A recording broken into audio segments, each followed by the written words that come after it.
Saudara, kita bahas lebih dalam perkembangan terkini situasi perang dan geopolitik di Timur Tengah bersama pengamat Timur Tengah Direktur The Axis of Resistance Institute, Bapak Mustahid Hasyem, dan di editor kepala Desk Internasional Harian Kompas, Mas Kris Mada, yang sudah tersambung melalui sambungan Zoom. Selamat dini hari Bapak-Bapak semuanya. Selamat malam, selamat pagi. Baik, untuk memulai percakapan kita akan mulai ke Pak Mustahid terlebih dahulu. Nah, Bapak, kalau kita melihat di pekan kedua ini, kita ikuti perkembangannya, jalannya konflik ketiga pihak ini, sepertinya situasi agak berbalik nih Pak, dengan Iran yang lebih memegang kendali jalannya perang. Apa yang Bapak lihat dari perkembangan ini? Ya, sekarang serangan Iran sudah ke gelombang 42 ya. Tadi dari Kompas bilang 40, tapi sebenarnya udah 42. Jadi sudah 2 pekan lebih gitu. Nah, sebenarnya kalau menurut strategi apa ya yang dilancarkan oleh Amerika, strategi perang yang sangat cepat, sebenarnya targetnya itu nggak sampai seminggu Iran itu sudah rubuh gitu. Ya. Jadi kan Amerika melakukan serangan yang sangat cepat, kemudian juga sampai pemimpin tertingginya meninggal, kemudian juga para jenderal ya, Panglima Angkatan Bersenjata meninggal, Panglima Pasdaran meninggal, Menteri Pertahanan juga meninggal.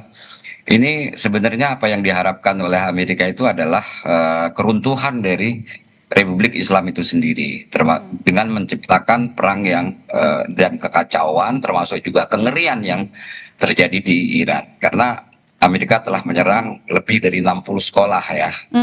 Dan yang kenalkan yang kemarin ya, yang di Minap itu 165 sampai 170-an anak sekolah SD yang meninggal dunia. Nah, tujuannya adalah selama 4 hari itu Iran rubuh gitu, dan kepercayaan masyarakat itu hilang, pesimisme masyarakat itu menyebar di mana-mana. Tapi ternyata yang terjadi adalah sebaliknya gitu. Jadi kalau menurut salah satu pakar strategi di Iran, mereka mengklaim bahwasanya minggu pertama itu kita sudah menang itu sendiri, karena kita bisa membalikkan keadaan berbanding terbalik dengan apa yang diinginkan oleh Amerika Serikat atau Donald Trump. Nah, pada minggu yang kedua ini ternyata Trump dan juga Peter Hegseth ya, Menteri Pertahanan dari Amerika Serikat tuh seakan merubah tujuan dari perang.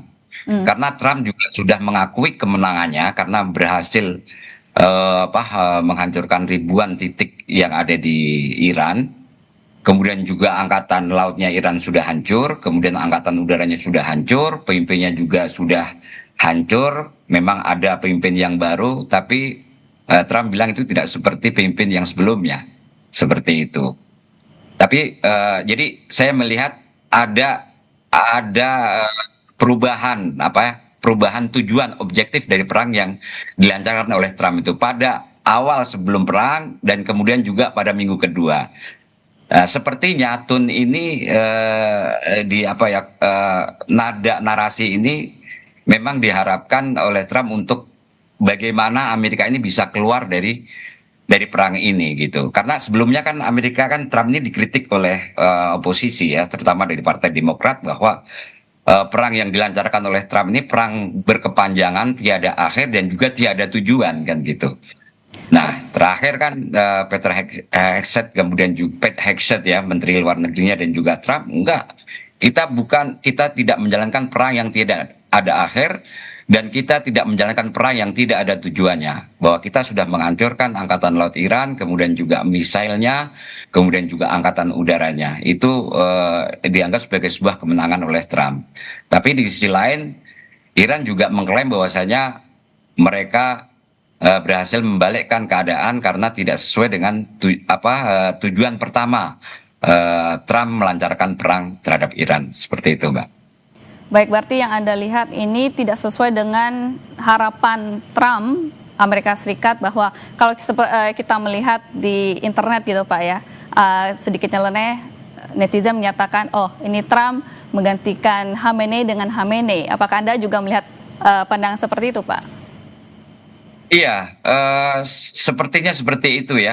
Trump salah kalkulasi. Jadi sebenarnya Trump sendiri dibilang bahwasanya dia mengikuti Jared Kushner, menantunya sendiri ya, bukan CIA ya. Jadi analisis CIA itu memang mengatakan bahwa dengan terbunuhnya apa pemimpin spiritual Iran ini, pemimpin revolusi Iran ini tidak serta-merta menghancurkan Republik Islam itu sendiri kan gitu. Dan ternyata benar. Itu dilihat dari jadi pada malam ini pesan pertama disampaikan oleh Mujtaba Ali Khamenei ya, pemimpin spiritual yang baru di Iran yang kemarin dipilih. Ini baru pertama kali dia keluar bahwa dia akan tetap terus apa ya memperkuat defense dalam negeri. Kemudian juga akan menuntut keadilan eh, bagi semua darah rakyat Iran yang terbunuh oleh serangan Amerika ini. Dia akan tetap akan menuntut balas atas pembunuhan ini. Dan kemudian yang kedua tentang Selat Hormuz, Hmm. penegasan dari pemimpin spiritual ini adalah ditutup kayak begitu. Ini tentunya dan penegasan dari pimpin spiritual yang sekarang ini menjalankan apa yang telah digariskan oleh pimpin sebelumnya. Jadi sebenarnya sebelum meninggal pemimpin Iran Ayatollah Said Ali Khamenei ini sudah merancang. Jadi pekerjaan dia sudah selesai itu. Dia sudah merancang arsitektur perang melawan Amerika saat ini sebelum meninggal. Bahkan Ayatollah Arafi yang sebelumnya ditunjuk menjadi pemimpin sementara itu hanya menjalankan apa yang sudah dirancang yang ditinggalkan oleh Said Ali Khamenei. Begitu juga dengan pemimpin yang sekarang ini, pemimpin definitif yang sekarang ini Ayatollah Mujtaba Ali Khamenei ini juga meneruskan apa yang sudah dirancang oleh pemimpin sebelumnya. Tentang bahkan termasuk juga penutupan Selat Hormuz itu salah satu bagian dari strategi perang yang dilakukan oleh Republik Islam Iran, begitu, Mbak.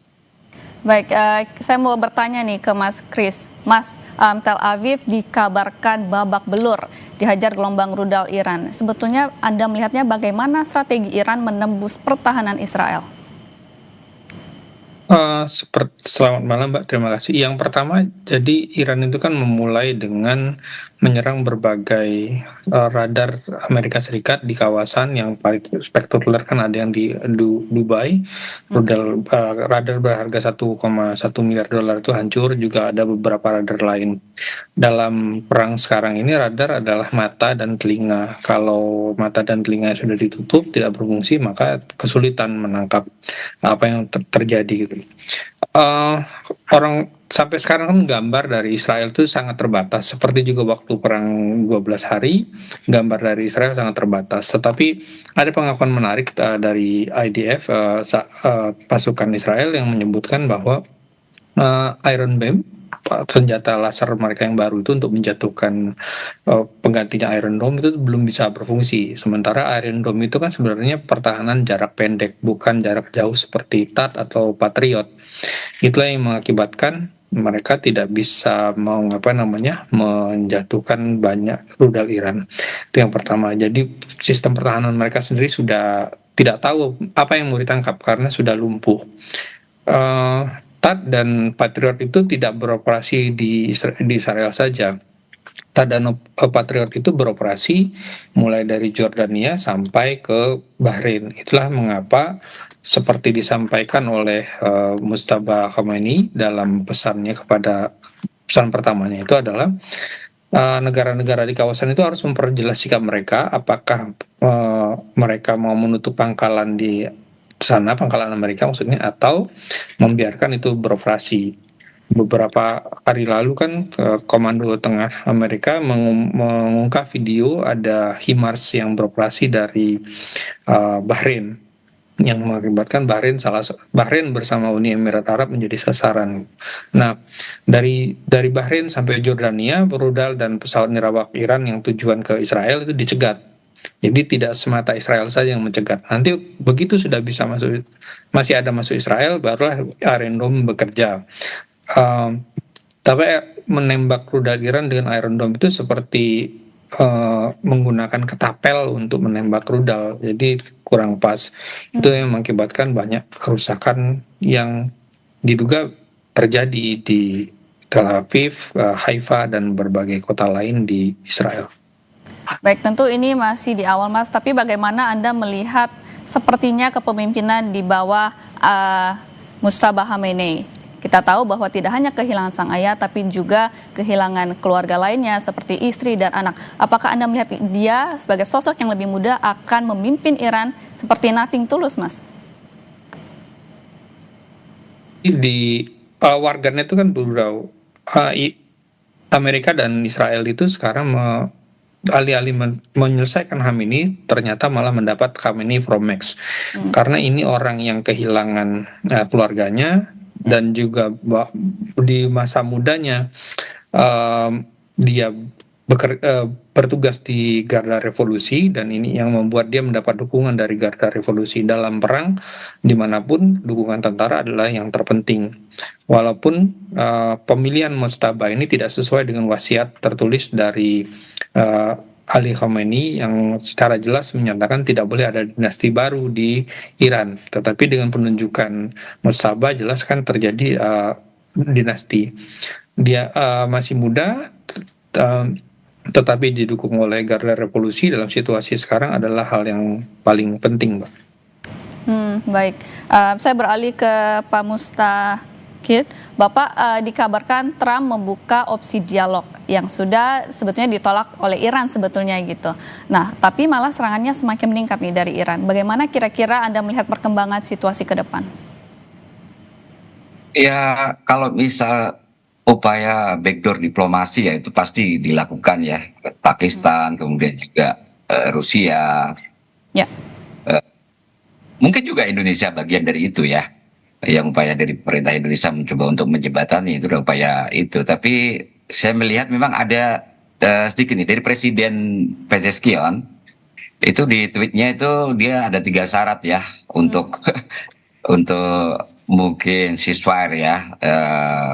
Satu adalah dunia lah atau Amerika itu mengakui hak Republik Islam Iran, artinya hak nuklir untuk keperluan sipil Iran. Kemudian yang kedua, Amerika harus bayar kompensasi atas kerusakan yang terjadi di Iran.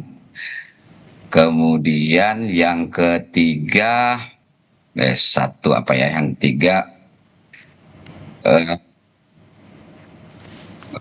saya agak lupa ya. Paling nggak ada yang ada 3 poin ya. Yang satu, ada 3 poin sebenarnya. Tapi yang pertama itu ada pengakuan hak-haknya, yang kedua, terus yang ketiga adalah jaminan Amerika tidak akan menyerang lagi. Jadi sebenarnya perang habis-habisan yang ingin dilakukan oleh Iran ini adalah berhentinya ilusi Amerika ataupun juga Israel untuk menyerang Iran gitu. Jadi mungkin Iran juga sudah capek ya. Jadi kan Amerika itu Demokrat atau Republik itu selalu kan opsi militer itu adalah di atas meja gitu, di atas meja terus. Itu kan membuat mungkin Iran marah gitu loh. Dan dia ingin mengakhiri gitu perang ini, tidak akan ada lagi ilusi dari Amerika untuk menyerang Iran lagi. Itu yang diharapkan gitu. Makanya kan ada 3 tadi itu jaminan bahwasanya Amerika tidak akan menyerang lagi. Saya nggak tahu ya. Bagaimana kondisi politik di dalam negeri Iran, tapi yang jelas jawaban dari Presiden Iran Pezeshkian yang juga Ketua Dewan Keamanan Nasional kalau Presiden itu kan dari apa yang diharapkan jawaban terhadap mungkin Rusia dan juga Pakistan yang telah menyampaikan keinginan untuk ceasefire ini kayak begitu, untuk menjembatani itu. Kira-kira ada 3 itu. Tapi kalau melihat dari pernyataan dari pemimpin Iran yang baru, Said Mujtaba Ali Khamenei ini, opsi untuk gencatan senjata belum ada di situ. Kalau melihat dari pertanyaan itu ya, dan juga intensitas serangan juga malah lebih besar. Itu yang saya lihat dari apa yang dilancarkan oleh Iran. Meskipun Iran juga habis ya. Jadi sebenarnya tadi kan dibahas tentang pertahanan udara ya. Pertahanan udara Iran juga kira-kira juga habis. Pertahanan Israel juga habis. Pertahanan udara Amerika di pangkalan-pangkalan militer di 7 negara itu, terutama di 7 negara juga habis gitu. Jadi ibaratnya Iran ini juga pertahanannya juga sudah terdesentralisasi gitu. Air defense networknya. Kalau Iran kan kubah hijau. Kalau Israel itu kan kubah besi ya, Iron Dome. Iran kan juga punya integrated air defense-nya itu kan kubah hijau. Tapi saya melihat juga sudah tidak berjalan secara maksimal begitu karena banyak sekali memang kelemahan dari pertahanan udara ini dengan radar-radar yang sampai bahkan 10-20 meter ya panjangnya ini memang sangat rentan sekali peralatan-peralatan elektronik ketika terkena sedikit aja ledakan itu pertahanan udara itu tidak bisa bekerja secara maksimal dan saya lihat memang sudah terbuka ya. Iran juga terbuka, pangkalan militer Amerika juga terbuka, Israel sendiri juga terbuka gitu. Nah sekarang mungkin untuk perang ke depan ini jika memang diteruskan tentang amunisi-amunisi yang dimiliki oleh Amerika, Amerika jelas kan menggunakan Tomahawk, kemudian juga menggunakan cruise missile IGM, kemudian juga menggunakan HIMARS yang menggunakan ballistic missile untuk 300 sampai 500 km. Yang terakhir kan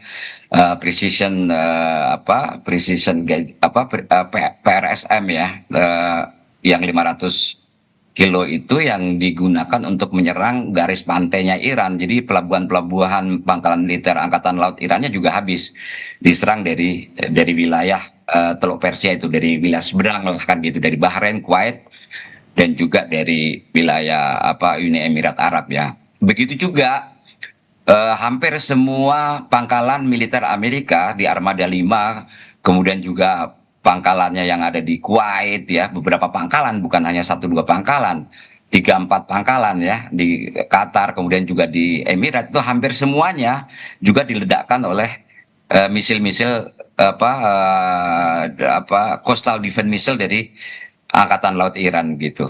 Nah, ketika Trump mengklaim bahwasanya Angkatan Laut Iran sudah habis, memang kekuatan, kalau misalnya itu dihitung dari jumlah kapal yang ditembak, memang kekuatan Angkatan Laut Iran ini tidak serta-merta hanya didasarkan kepada kapal perangnya ya. Ya. Jadi kekuatan utama Angkatan Laut Iran itu adalah di misil-misilnya, jadi misil darat ke lautnya ya. Itu sepanjang coastal itu ya, sepanjang pantai Teluk Persia itu mereka sudah masang silo-silo, rudal-rudal di situ yang kapan saja bisa ditembakkan.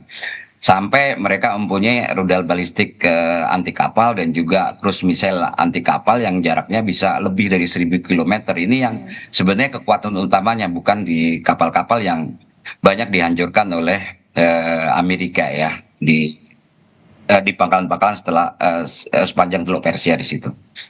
Baik. Gitu, Mbak. Baik, pertanyaan sama juga saya akan tanyakan kepada Mas Kris. Mas, ini kan Trump membuka opsi dialog tapi buntu gitu ya, ditolak oleh Iran, malah serangannya semakin sengit gitu. Nah, bagaimana Anda melihat perkembangan situasi ke depan? Ya, seperti disampaikan Pak Mustai tadi, memang Iran tidak ada tanda-tanda untuk setuju berdialog.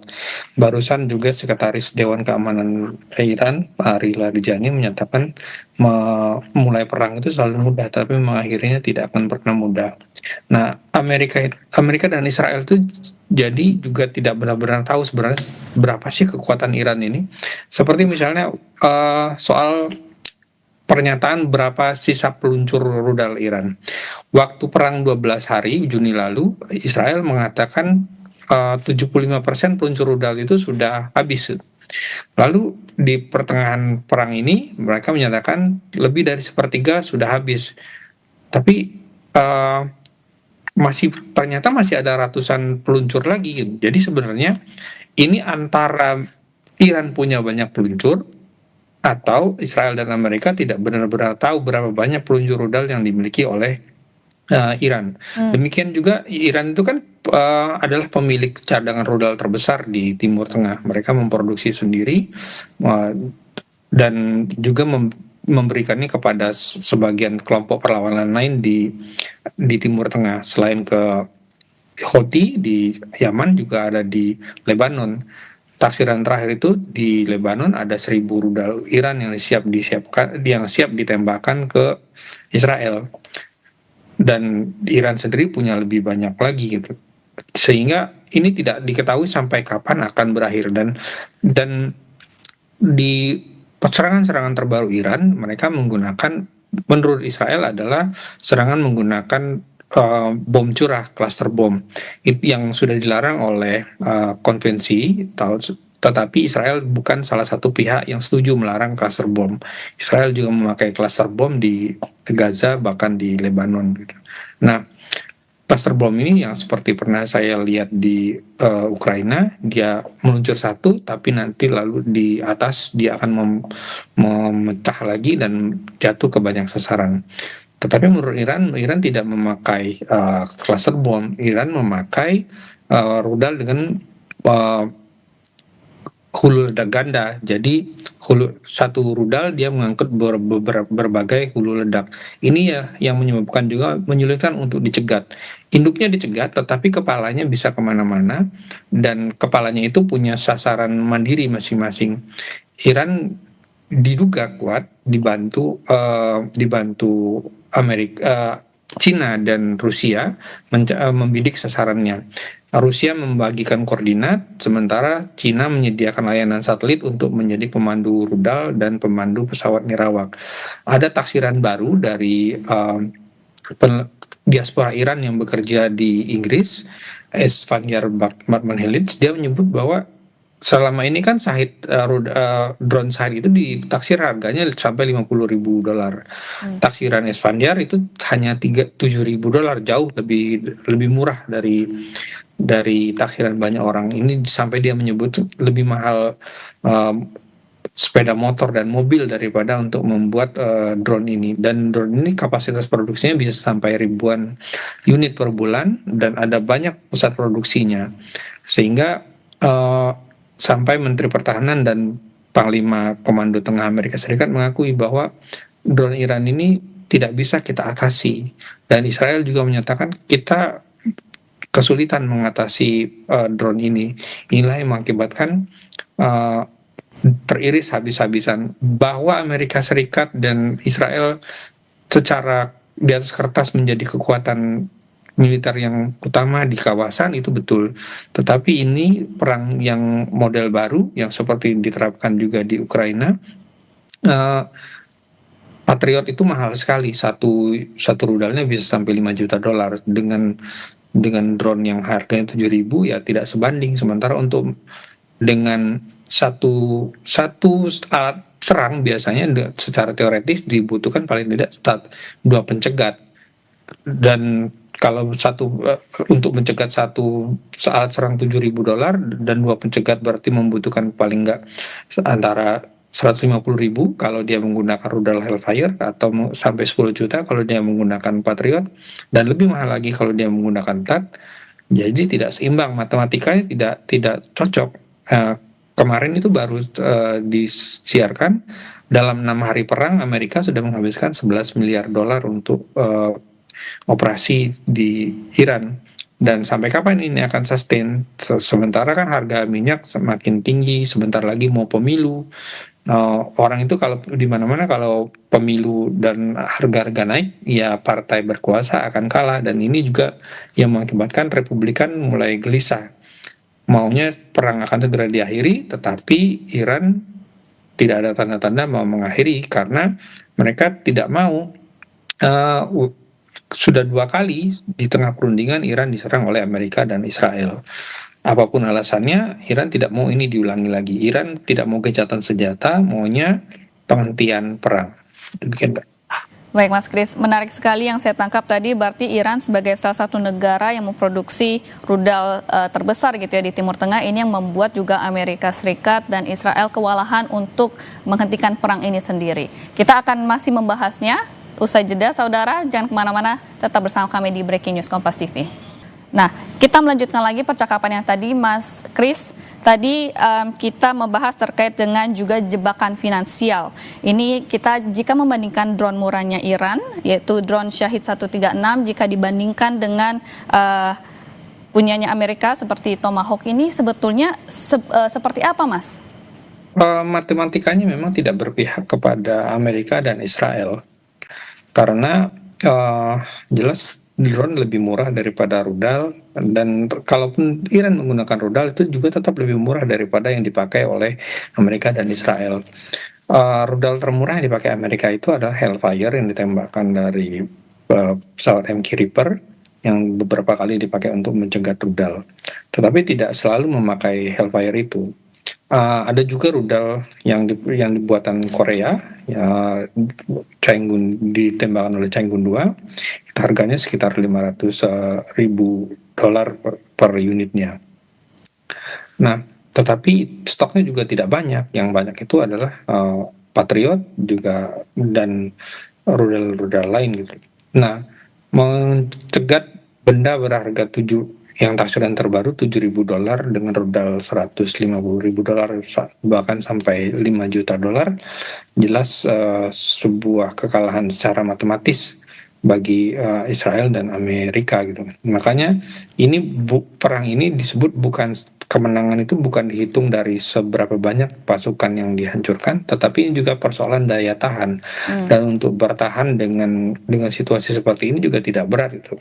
Kita harus ingat bahwa utang Amerika itu sudah hampir $39 triliun, dan dalam pemerintahan Trump itu sudah beberapa kali layanan federal harus berhenti karena tidak ada dana untuk mendanai kegiatan federal, utangnya berkurang gitu. Nah, sehingga tidak Demokrat tidak setuju dengan penggunaan dana tambahan ini. Nah, kalau ini diteruskan memang tidak berkelanjutan perang ini, tetapi kan mengakhirinya juga tidak mudah gitu. Seperti tadi disampaikan di New York Times, $11 miliar dalam 6 hari gitu. Dan ini perang masih akan bertahan lama dan tidak jelas kapan akan berakhir.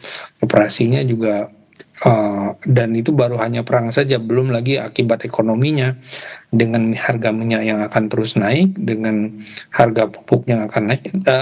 Negara Timur Tengah itu bukan hanya produsen minyak dan gas bumi, mereka juga produsen pupuk yang penting. Sekarang harga pupuk sudah naik dan sebentar lagi musim tanam baik di Indonesia maupun di Amerika dan di Eropa sudah mulai, karena sudah mulai musim semi. Dengan pupuk yang naik, maka nanti petani tidak bisa membeli pupuk. Kalaupun bisa, mereka tidak bisa mendapatkan harga murah. Dan stoknya juga terbatas. Rusia, pasokan pemasok pupuk terbesar lainnya juga kesulitan untuk mengekspor karena sanksi Amerika juga. Sehingga ada kemungkinan terjadi gagal panen karena kekurangan nitrogen, kekurangan fosfat yang banyak dipasok dari Timur Tengah dan dari Rusia. Ini petani di Amerika sudah mulai cemas. Jangan-jangan nanti kami tidak bisa panen tahun ini karena kalau kekurangan nitrogen, kekurangan fosfat itu tumbuhan tidak bisa berkembang dengan baik, bulirnya berkurang dan sebagainya seperti itu. Baik, kalau Pak Mus sendiri Pak, bagaimana melihatnya? Ini kan amunisi serang Iran jauh lebih murah gitu ya kalau dibandingkan dengan sistem pertahanan udara Israel yang begitu mahal. Hal ini apakah sudah dipikirkan oleh Iran sejak lama seperti strategi jebakan finansial Pak? Oh iya, Iran kan jelas ya negara yang diembargo dan banyak devisa yang ada di luar negeri banyak yang dibekukan, jelas dia tidak punya uang banyak ya. Dan memang strateginya Iran itu adalah kalau saya lihat dari postur anggaran dari Angkatan Senjata Republik Islam Iran, terutama yang di Garda Revolusi, itu memang penekanan dari komandannya itu adalah perencanaan semurah mungkin tapi teknologinya setinggi mungkin begitu. Jadi memang meskipun itu murah, itu kan sebenarnya kan harga dasar mungkin produksi dalam negeri. Cuman kalau harga pasaran kan bisa tinggi sebenarnya. Dan teknologinya kan diakui itu adalah drone bunuh diri terbaik di dunia gitu. Jadi ketika Rusia pesan drone itu bukannya Rusia tidak mengujinya. Jadi drone Shahed 136 itu kan pernah diuji di Rusia ketika sebelum beli Rusia itu. Diuji pada cuaca dingin ya, jadi salju yang sangat lebat pada malam hari, total darkness, jarak ribuan kilometer. Kemudian drone Shahed ini harus menyerang kontainer yang bentuknya sama, gitu, dan dia harus menyasar sesuai dengan yang memang ditargetkan dari kontainer itu. Dan ternyata drone Shahed 136 itu meskipun cuacanya sangat buruk segala macam, tapi bisa menyasar target yang memang sudah ditentukan. Barulah Rusia itu beli drone Iran itu, bahkan bikin pabriknya di Rusia dan mengubah jalannya perang di Ukraina. Jadi drone kamikaze 136 saat ini memang diadopsi dari drone yang tercanggih Amerika ya, sebenarnya RQ-170 ya teknologinya ya. Memang sih tidak persis sama, tapi teknologi yang penting di RQ-170 itu diadopsi di drone-drone yang dimiliki oleh Iran. Baik itu adalah Shahed 136, Shahed 238, kemudian juga drone yang terbaru juga yang kemarin baru dikeluarkan itu adalah Hadid 1110 gitu. Nah, permasalahannya kan Amerika, kalau saya ngeliat tuh kalau misalnya dibandingkan dengan Tomahawk udah jelas jauh ya kalau misalnya jadi dari segi biayanya. Tapi sebenarnya yang jadi masalah itu kemampuan produksi, Mbak. Kemampuan produksi misal ini tidak seperti industri otomotif yang bisa memproduksi sebanyak-banyak ya. Jadi saya sendiri tidak tahu secara persis, tapi yang jelas karena memang teknologinya itu adalah sangat sensitif dan juga butuh banyak pengujian sehingga bahkan air defense termasuk juga yang dimiliki oleh Israel ya, Arrow ya 123, kemudian juga David Sling yang itu digunakan untuk anti ballistic missile, itu pun juga produksinya juga tidak tidak mudah, termasuk juga THAAD kemudian juga Patriotnya Amerika. Jadi produk air defense-nya ini misalnya tidak semudah kita manufacturing produk-produk industri lainnya. Jadi memang ada keterbatasan. Makanya kan kemarin ini banyak sekali pesanan yang dihentikan oleh Amerika dari Tomahawk, kemudian juga cruise missile yang lain ke negara-negara yang memang membutuhkan, yang sudah pesan itu memang difokuskan dipakai sama Amerika sendiri untuk perang saat ini gitu. Nah sekarang kan kita juga nggak tahu sampai sejauh mana persediaan yang dimiliki oleh Amerika. Tapi yang jelas saya ngelihat persediaan yang ada di Iran ini sepertinya itu sangat besar ya, karena terakhir-terakhir Iran itu mengeluarkan rudal-rudal yang belum dikeluarkan sebelumnya. Misalnya sebelumnya itu kan banyak rudal yang hulu ledaknya itu kan di bawah 1 ton ya, 500, 600 kan gitu. Sekarang ini kan tidak ada rudal yang dipakai sekarang ini yang jarak jauh ya.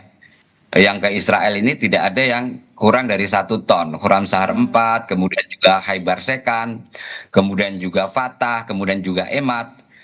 Nah, kalau misalnya di display sebelumnya dalam dalam pameran persenjataan Iran itu seringnya itu ditulis cuma 500, 450 ludatnya ya, 450 kilo, 500, 600 kilo. Tapi ternyata rudal Fatah ini Iran memiliki yang hulu ledaknya sampai 1 ton. Itu kan sangat mengerikan karena kan 15 Mach ya. Karena kan selain hulu ledaknya besar, energi kinitik dari kecepatan 14 Mach itu kan membuat dentuman yang sangat luar biasa besar itu.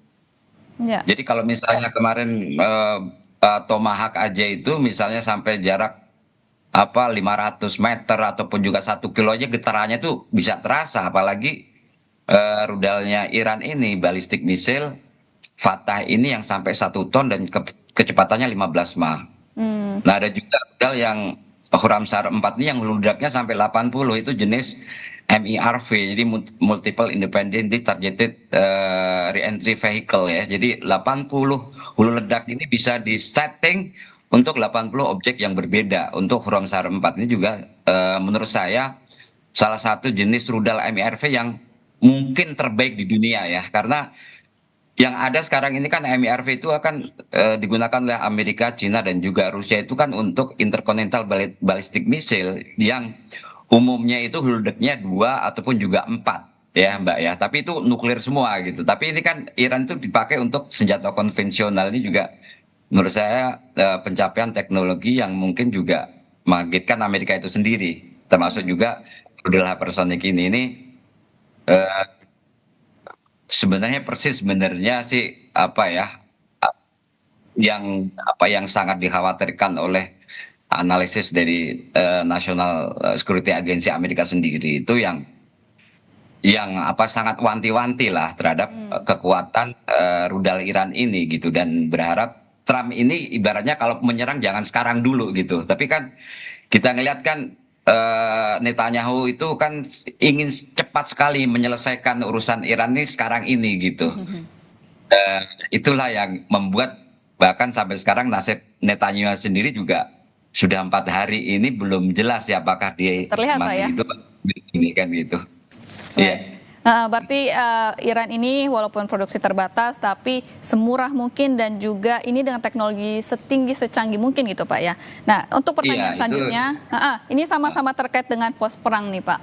Iran kan juga menyampaikan bahwa mereka mampu gitu ya memicu harga minyak hingga $200 Amerika Serikat per barel. Nah Bapak melihatnya bagaimana Pak dampaknya ke Amerika Serikat dan Israel? Apakah akan mengundurkan serangannya atau seperti apa Pak? Kemungkinan akan cepat berakhir ya, karena kan tuntutan dunia internasional ya. Eh, Mungkin kalau nggak Amerika atau langsung Iran tuh nanti akan dijempati oleh Dewan Keamanan PBB bisa jadi ya, karena kan negara-negara Teluk termasuk juga Bahrain sudah mengusulkan Hmm. untuk Gencatan Senjata dan mengutuk serangan, menghentikan serangan Iran ke negara-negara Teluk ini. Tapi Menteri Luar Negeri Rusia kemarin Lavrov bilang apa ya draft yang diusulkan ini kok sama sekali tidak menyebutkan Iran dari korban dari agresi gitu. Hmm. Dan negara-negara itu hanya melihat bahwa dia diagresi oleh Iran. Ini kan tidak sebanding. Nah, nanti akan kita lihat juga kesulitan Rusia sama Cina. Apakah kalau misalnya dipaksa resolusi Dewan Keamanan PBB seperti itu yang merugikan Iran, apakah Rusia dan Cina ini berani memveto? Ini yang kita lihat juga nanti. Dan mungkin akan terjadi deal-deal ya. Kalau misalnya konsesi materi ya itu dengan berbagai cara lah Amerika itu bisa menyelesaikan lah dan juga bisa apa ya tidak kehilangan muka lah seperti perang 12 hari kemarin kan juga ada konsesi terhadap Iran ya secara Hmm. di bawah meja ya. Tapi apa tidak mengurangi kira-kira kehormatan Amerika lah seperti itulah. Hmm. Nah, sekarang ini kan juga kalau menurut saya kalau masalah konsesi perang yang diminta oleh PSSG itu bagi Amerika dan juga sekutunya itu tidak ada, saya pikir tidak ada masalah ya. Saya pikir itu tidak ada masalah karena banyak opsi lah itu dan cara dalam itu bisa dalam perjanjian dagang internasional dan segala macam itu bisa diatasi oleh Amerika. Cuman yang jelas kalau kita ngelihat saat ini itu Iran itu sepertinya masih marah gitu dan rakyat Iran itu masih di jalan setiap hari. Jadi ada jutaan dan besok akan kelihatan nih Jumat ini akan ada jutaan rakyat Iran yang akan demonstrasi eh, di Yaumul Qud pasti akan mengecam Amerika Israel dan minta perang itu tidak dihentikan dan pemimpin spiritual Iran ini juga apa yang dilakukan ini juga berlandaskan apa yang diinginkan oleh rakyat Iran sendiri, suara yang ada di jalan ini dari Hmm. jutaan bahkan di setiap kota ya, setiap kota setiap malam itu mereka meneriakan untuk dukungan terhadap militer Iran untuk melakukan serangan balasan terhadap Israel dan juga pangkalan-pangkalan militer Amerika. Jadi ya kita lihat saja lah, Mbak, apa bagaimana kedepannya ini. Tapi yang jelas upaya-upaya itu kalau saya lihat tidak bisa Amerika dan juga tidak bisa Iran, tapi lewat Dewan Keamanan PBB, resolusi Dewan Keamanan PBB yang Iran tuh dipaksa. Kayak seperti perang Iran Irak itu kan sebenarnya kan Iran tidak mau tuh damai, tapi kan dipaksa oleh putusan Dewan Keamanan PBB. Bahkan waktu itu Imam Khomeini itu mengatakan seperti apa minum racun itu menerima resolusi Dewan Keamanan PBB ini karena tidak apa ya Iran tidak kira-kira Iran tidak mendapatkan apa-apa kayak begitu. Hmm. Kira-kira seperti itu. Baik, kalau untuk Mas Kris, ini pertanyaan lebih spesifik ke situasi di Selat Hormuz, Mas. Iran meledakkan hampir semua persediaan minyaknya. Strategi ini untuk meredam potensi serangan Amerika Serikat dan Israel, atau Anda melihatnya lebih ke bagian dari ancaman harga minyak dunia? Yang pertama itu yang meledakkan cadangan minyak Iran itu adalah Israel kemarin di Oke. Tehran itu yang di depo Sahran. Hmm. Yang kedua, Iran itu masih mengirimkan minyak berdasarkan data pelacakan tanker. Iran masih ngirim minyak ke Cina dan masih jalan terus pembeli minyak terbesar Iran. Jadi Iran masih dapat uang dan ini yang mengakibatkan juga kalau saat Cina sebagai pemegang hak itu kemungkinan akan abstain atau mungkin seperti yang sudah dilakukannya kemarin atau bahkan bisa jadi amat jarang sekali akan memveto setiap resolusi yang mungkin akan memberatkan Iran karena ini situasinya sekarang menguntungkan dalam tanda kutip menguntungkan Cina maupun Rusia, dua pemegang hak itu. Rusia dalam beberapa hari perang Iran ini mendapatkan rata-rata 150 juta dolar per hari dari menjual minyak. Karena kan orang tidak bisa lagi dapat dari mana kalau bukan dari Rusia minyak dan gasnya. Nah, situasi ini juga yang mengakibatkan Iran masih yakin masih akan bisa terus bertahan karena ini bukan perang tentang siapa yang bisa memukul lebih banyak, tetapi siapa yang bisa menahan sakit lebih banyak. Dan soal menahan sakit, maka Iran itu mungkin dalam situasi sekarang bisa disebut lebih unggul daripada Amerika dan Israel. Seperti juga misalnya di Israel kan dan Amerika sedang menjelang pemilu dalam beberapa waktu mendatang. Tahun ini mereka akan pemilu. Di Israel Ya. pendukung perang itu banyak sekali dan bagi Netanyahu ini berarti kemenangan di pemilu dan kemenangan di pemilu berarti dia tetap diselamatkan dari berbagai kasus korupsinya. Sementara di Amerika Serikat pendukung perang itu sedikit, berkurang tidak sampai separuh. Kalau ini diteruskan ditambah dengan kondisi ekonomi di pemilu 2000 November nanti Republikan bisa kalah di DPR dan di sepertiga Senat dan kalau itu terjadi maka akan lebih sulit bagi Trump untuk mempertahankan kekuasaannya. Nah, sementara bagi Iran sudah jelas Iran kemarin juga sudah menunjuk pemimpin tertinggi baru dan juga analisis intelijen Amerika Serikat menyatakan bahwa pemerintahan Iran itu tidak ada menunjukkan tanda-tanda akan tumbang, malah semakin kuat. Karena memang sebelum ditewaskan oleh Israel dengan 30 bomnya, Ali Khamenei itu sudah menyusun perintah bahwa setiap pejabat di Iran harus mempersiapkan 4 calon pengganti dan setiap calon pengganti itu harus mempersiapkan lagi 4 calon pengganti lain. Jadi lapisan-lapisan penggantinya sudah kuat gitu. Lalu mereka juga diberikan perintah darurat. Perintah darurat itu adalah mereka bisa menggunakan hak otonomi sebesar-besarnya tergantung situasi di lapangan. Dan ini yang mengakibatkan pemerintahan dalam situasi daruratnya bisa bertahan. Belum lagi kalau hanya mengandalkan serangan udara itu tidak akan berhasil. Pilihannya adalah mengerahkan pasukan darat.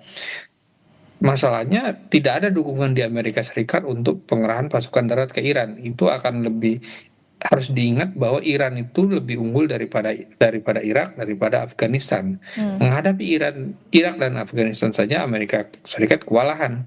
Bertahun-tahun menghabiskan miliaran dolar, hasilnya tidak berubah. 20 tahun di Afghanistan menggulingkan Taliban, hasilnya Taliban lagi. Irak juga seperti itu gitu. Makanya ini tidak akan mudah bagi Amerika Serikat. Maka kalau bagi Israel mau mengerahkan pasukan darat, mereka juga tidak punya pasukan yang begitu banyak. Di bandara Tel Aviv sampai sekarang itu ada pembatasan orang yang boleh keluar Israel. Karena kalau tidak dibatasi, orang akan berbondong-bondong lari meninggalkan Israel. Kalau Israel baik-baik saja, tentu orang tidak akan lari. Tapi faktanya ini orang sampai harus dibatasi supaya tidak meninggalkan Israel. Berarti apakah Anda melihatnya bahwa artinya Iran di bawah meja ini ada dukungan dari Tiongkok dan Rusia, Mas? Bukan hanya di bawah meja, ada dugaan yang diverifikasi beberapa pihak. Datang terangan. Rusia menyediakan koordinat dalam perang sekarang, dalam doktrin perang sekarang yang terpenting itu adalah koordinat. Di mana posisi musuh, di mana posisi sasaran, itulah yang dipakai. Lalu Cina menyediakan pemandu bagi Iran. Ini sebenarnya kerjasama lama. Jadi satelit Beidou-nya Cina dipakai oleh Iran untuk berbagai keperluan pemanduan mereka. Kan kita memakainya selama ini GPS dari Amerika Serikat. Kalau di Eropa ada Galileo, di Rusia ada GLONASS. Nah, Beidou dia digunakan oleh Iran, dipakai untuk drone, dipakai untuk rudal, dan itu semuanya jadi pengarah itu. Jadi walaupun GPS-nya diacak, masih ada Beidou, dan Beidou itu relatif kebal dari pengacakan karena sistemnya yang berbeda sama sekali dari GPS dari Galileo, sehingga Iran masih bisa menemukan kemana rudalnya harus diarahkan, kemana drone-nya harus diarahkan. Dengan dua bantuan ini, dengan bantuan elektronik ini, Iran di jadi tidak ada yang namanya garis depan perang, dimanapun adalah lokasi pertempuran. Kalau dulu kan mengerahkan pasukan, parit bertemu parit, itulah garis depan. Sekarang dimanapun ada koordinat dan itu bisa ditemukan dengan satelit, maka itulah lokasi pertempuran yang sekarang terjadi seperti di Iran dan juga beberapa tahun terakhir terjadi di Ukraina. Baik, kita ke Pak Mus, Pak. Kalau kita melihat gitu ya, dengan sudah 2 minggu perang ini terus terjadi, kalau kita hitung sejak 28 Februari sendiri, Bapak melihatnya dengan adanya asimetris kekuatan sebelumnya diprediksi gitu ya, perang ini akan berlangsung cepat gitu. Tapi apakah dengan melihat 2 minggu ini bisa menjadi perang seperti Ukraina Rusia yang sejak 2022, tapi sampai hari ini masih terus berlangsung alot, Pak? Sepertinya tidak akan seperti Rusia dan Ukraina ya. Kenapa, Pak? Eh, Ya sebenarnya kan kalau Ukraina dan Rusia itu kan garis batasnya itu kan daratan dan itu ada musuh yang dekat dengan di situ gitu ya. Oke. Sekarang kan musuhnya Iran ini kan jauh itu ya Amerika nggak mungkin Iran melakukan serangan ke Amerika kan terlalu jauh 1.000 kilometer kan, ya kan. Jadi yang ada ini kan pangkalan-pangkalan militer Amerika yang ada di kawasan, kemudian juga Israel. Nah sebenarnya target utama eh, Iran ini sebenarnya semenjak cita-citanya lah ya, semenjak Qasem Soleimani dibunuh oleh Trump, kemudian juga pemimpin spiritual sekarang ini juga dibunuh oleh Israel, itu sebenarnya cita-citanya adalah mengusir kekuatan asing yang ada di Timur Tengah.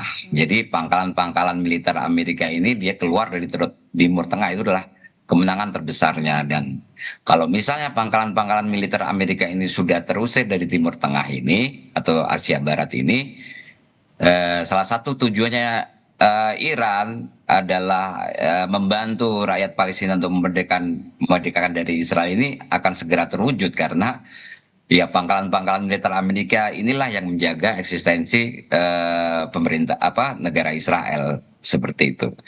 Nah, memang sekarang ini terjadi perang regional ya, meskipun menurut saya belum begitu besar. Misalnya Yaman, pemerintahan Yaman Nasrullah yang ada di Sanaa atau Houthi ya, itu kan dia juga sudah menutup Laut Merah untuk kapal Amerika dan Israel, kapal yang menuju Israel dan juga kapal Amerika.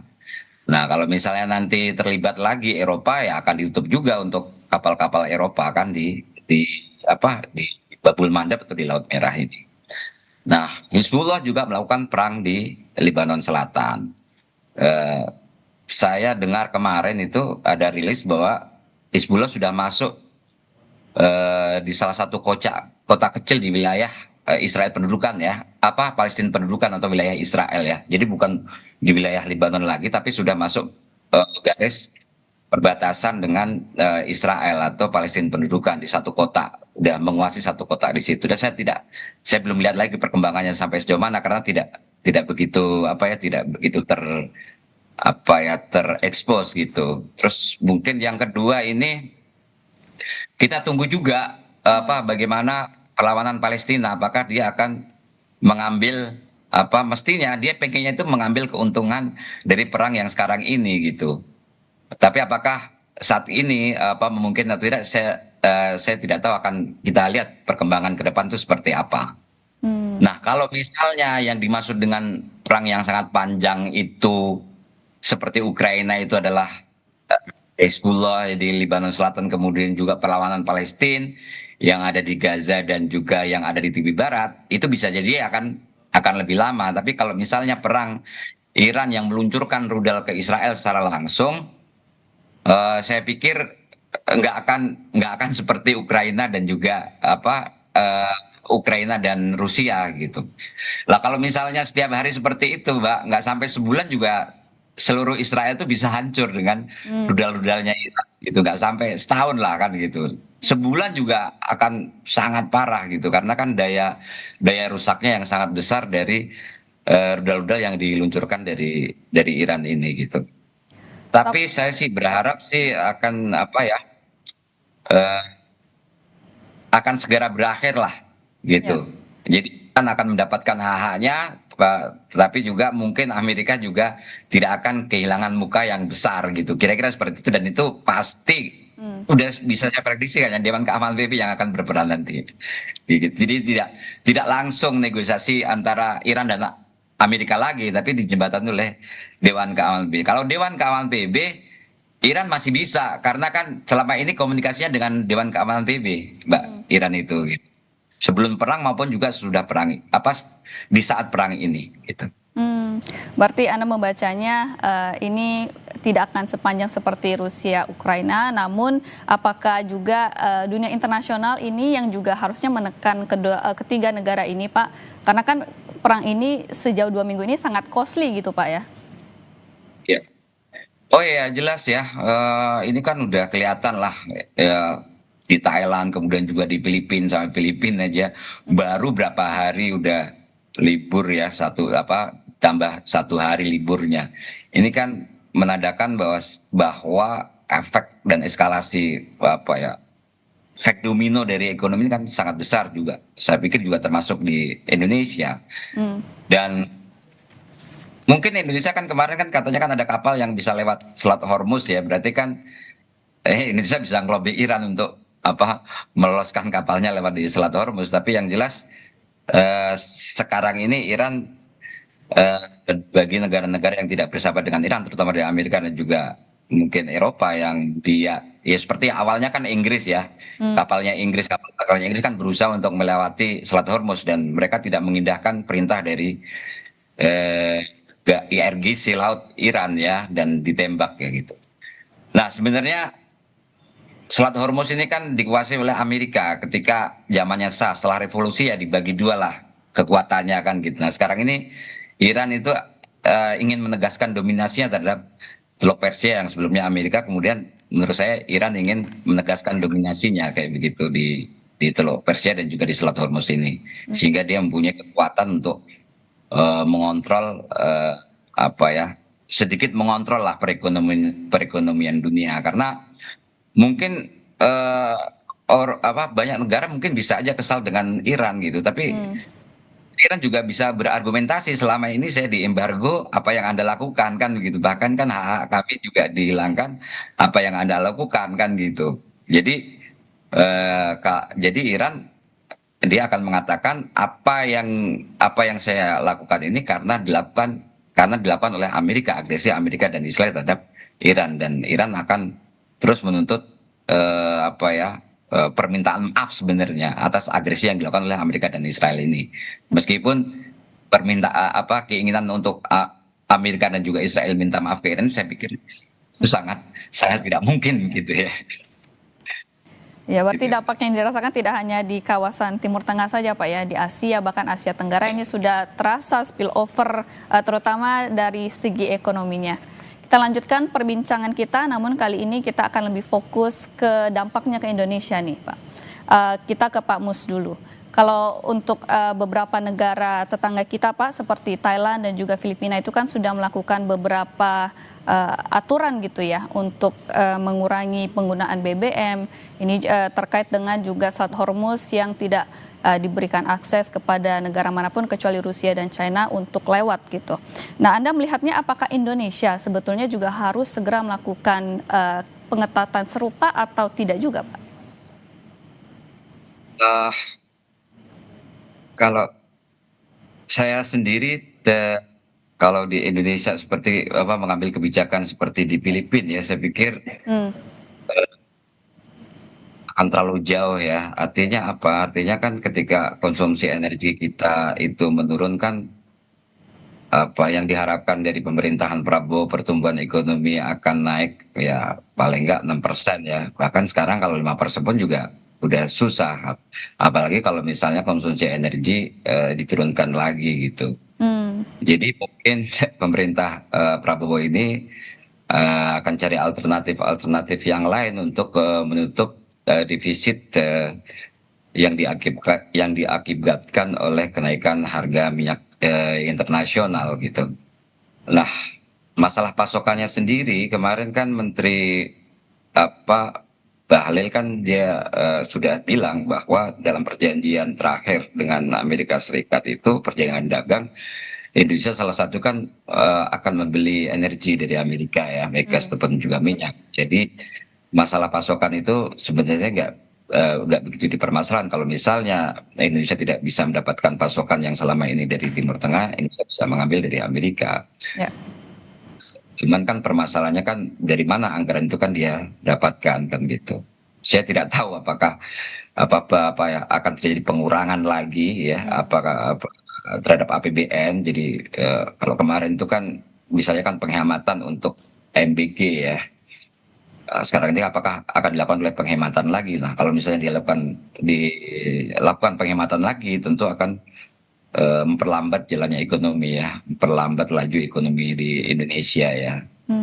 Jadi saya pikir mungkin salah satu opsi yang lain mungkin hutang luar negeri kali ya untuk menjaga pertumbuhan untuk tetap seperti yang diharapkan oleh pemerintahan Prabowo begitu, Pak. Berarti Anda melihatnya dari pemerintah Indonesia sendiri untuk mengetatkan ikat pinggang gitu ya terkait dengan pertumbuhan ekonomi. Kelihatannya kalau 6%, 5% itu akan lebih sulit lagi karena adanya konflik ini dan juga akan membuat defisit belanja kita juga. Nah, yang menarik juga Pak, ex-wapres kita Bapak Yusuf Kala sudah 2 kali mengumpulkan para ekspor, yang pertama itu ekonom, lalu juga kemarin malam maksud kami juga mengumpulkan para ex-duta besar. Anda melihatnya apa sinyal yang sebetulnya disampaikan oleh Pak JK kepada pemerintah dan apakah beliau juga sepertinya akan atau mau menawarkan sesuatu ke Iran? Ya mungkin saja ya. Kalau saya lihat memang ada dorongan dari JK ya, dia mengumpulkan tokoh-tokoh ini kan sebagai bagian dari civil society kan gitu, memberikan masukan barangkali ingin memberikan masukan kepada pemerintahan Prabowo untuk melakukan pendekatan itu. Tapi sebenarnya kan Prabowo-nya sendiri kan, Pak PS sendiri kan dari awal kan dia sudah ingin menjembatani gitu konflik atau perang antara Amerika dengan Iran ini kayak gitu. Ya. Tapi menurut saya ada cara-cara yang menurut saya belum cara-cara yang menurut saya kelihatan PS ini Pak Prabowo ini masih terlalu memihak pada Amerika gitu. Saya lihat seperti itu ya, karena katakanlah serangan agresi militer Amerika dan Israel yang jelas-jelas melanggar hukum internasional kayak begitu, bahkan di saat juga masih negosiasi gitu, Indonesia tidak berani mengecam tindakan agresi militer ini. Padahal kan sebenarnya kan secara normatif itu kan bisa dilakukan. Bahkan Presiden juga tidak mengucapkan belasungkawa terhadap pemimpin kepala negara Iran yang dibunuh lewat serangan pertama Amerika ini gitu. Jadi padahal itu kan sebenarnya normatif, sama manusia mengucapkan belasungkawa itu pun juga tidak dilakukan oleh Pak Prabowo. Bahkan Pak Prabowo juga tidak memberikan ucapan selamat terhadap pimpin yang baru ini, berbeda dengan Rusia, kemudian juga berbeda dengan Cina kan gitu. Nah ini kan kehati-hatian Pak Prabowo ini kayak dia tidak mempunyai tawar sama sekali gitu untuk berbicara dengan Republik Islam Iran kayak begitu. Itu yang menurut saya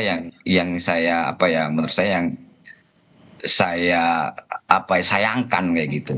Padahal kan mestinya kan Pak Prabowo ini kan bukan sebagai person tapi sebagai Presiden Republik Indonesia, mewakili 200 juta penduduk, kemudian juga pendiri GNB, tokoh dari pemimpin Asia Afrika begitu. Dan legasi ini kayak hilang sama sekali gitu loh. Saya pikir kan kalau Pak Karno dulu kan masih bisa gitu ya dengan dibicara dengan Amerika, kemudian juga Rusia, dia masih mencoba menjaga meskipun terakhir sampai keluar PBB juga Pak Presiden Soekarno gitu. Nah, tapi yang jelas kan Indonesia itu kan punya legacy itu sebagai pemimpin Asia Afrika kan gitu. Bahkan menurut saya pemimpin Asia Afrika waktu itu gitu. Nah, kelihatan Pak Prabowo ini tidak memperhatikan kepentingan itu gitu. Baik. Pertanyaan yang sama nih.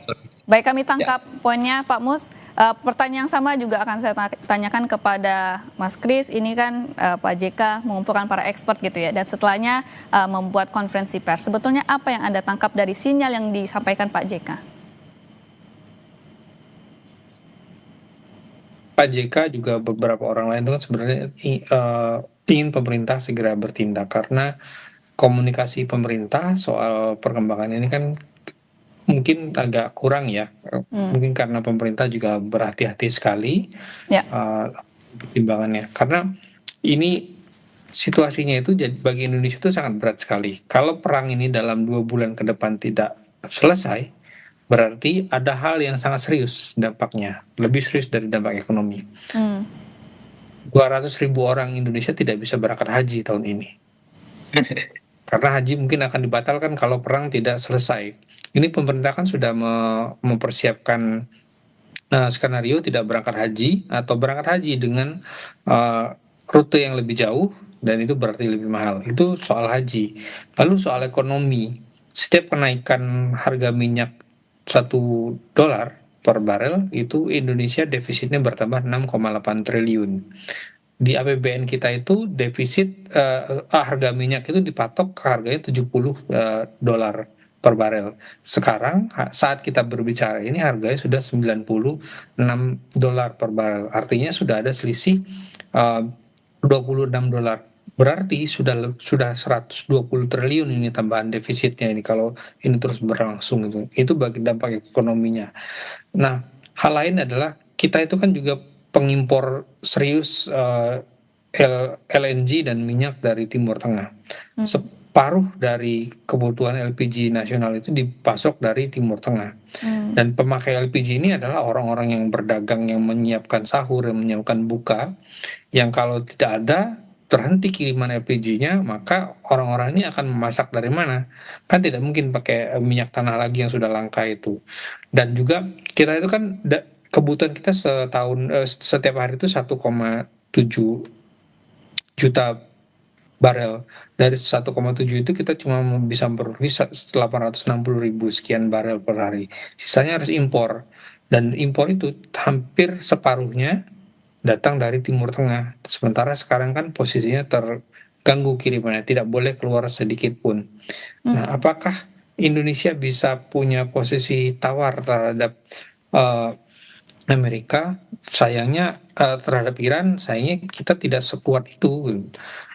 Buktinya kan kita kan juga tidak tahu nih tawaran untuk perdamaiannya tidak didengar sampai sekarang. Bukan karena faktor Indonesianya saja, tetapi juga karena faktor Irannya memang belum bisa untuk berbicara berdamai sekarang. Mereka masih berduka, masih marah, belum waktunya untuk berbicara perdamaian. Nah, tapi semakin lama yang jelas perang ini berlangsung, yang paling terancam adalah itu tadi ekonomi, dan juga secara kultural kita juga akan terancam. Pada tanggal 21 April seharusnya kloter pertama sudah terbang. Kalau sampai belum juga perang selesai, kloter pertama haji tidak bisa terbang. Penundaan haji 1 tahun itu bisa berakibat mundurnya banyak sekali. Sekarang saja rata-rata orang itu harus antrean haji bisa sampai 10 tahun, beberapa daerah sampai 40 tahun. Kalau sekarang tidak berangkat, berapa lama lagi ini penundaannya?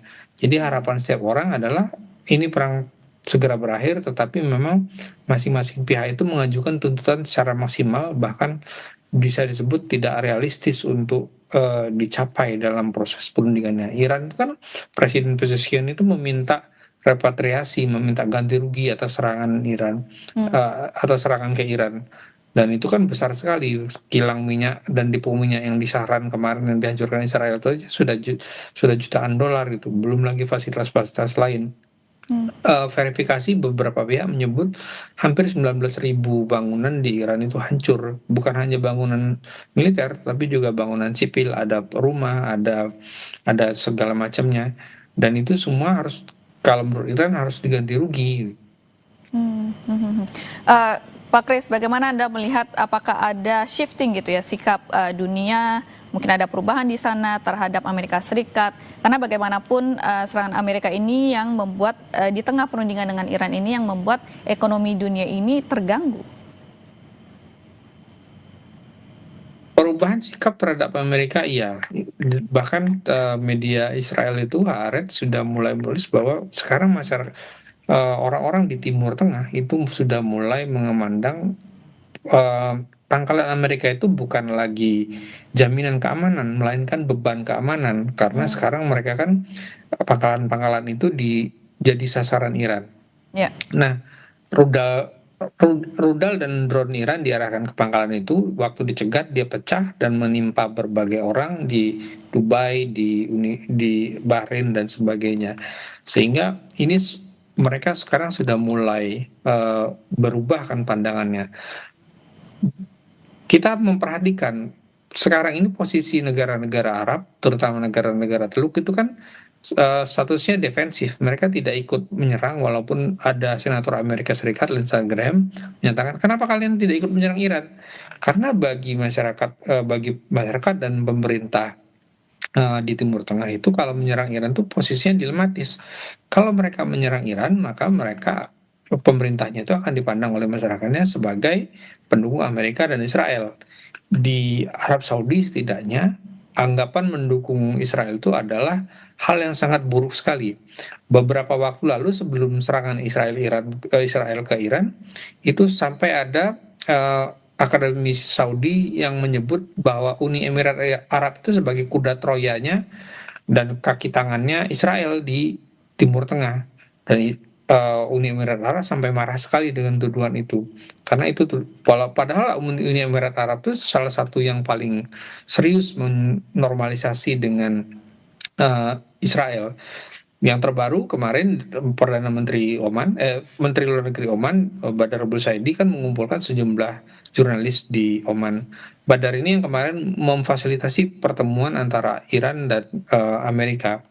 Kepada para jurnalis itu, Badar menyatakan dengan situasi sekarang bahwa tidak mungkin kami untuk menunjukkan keberpihakan nyata kepada Amerika dan hampir mustahil sama sekali untuk menormalisasi hubungan dengan Israel. Padahal sebelumnya Oman itu mulai mempertimbangkan normalisasi itu. Dengan situasi sekarang kan situasinya jadi berbalik. Padahal mereka diserang, mereka jadi sasaran. Menurut logika orang Amerika harusnya mereka membalas, tapi enggak, mereka menahan diri. Menarik sekali, berarti memang 2 minggu dari eskalasi ini merubah pandangan dunia terhadap Amerika Serikat dari yang pertamanya jaminan keamanan menjadi beban keamanan gitu Pak ya? Ya demikian Mbak. Baik, terima kasih atas waktunya telah bergabung bersama kami Breaking News Kompas TV, pengamat Timur Tengah dan juga Direktur The Axis of Resistance Institute, Bapak Mustahil Hashim, dan juga Editor Kepala Desk Internasional Harian Kompas, Mas Kris Mada. Terima kasih.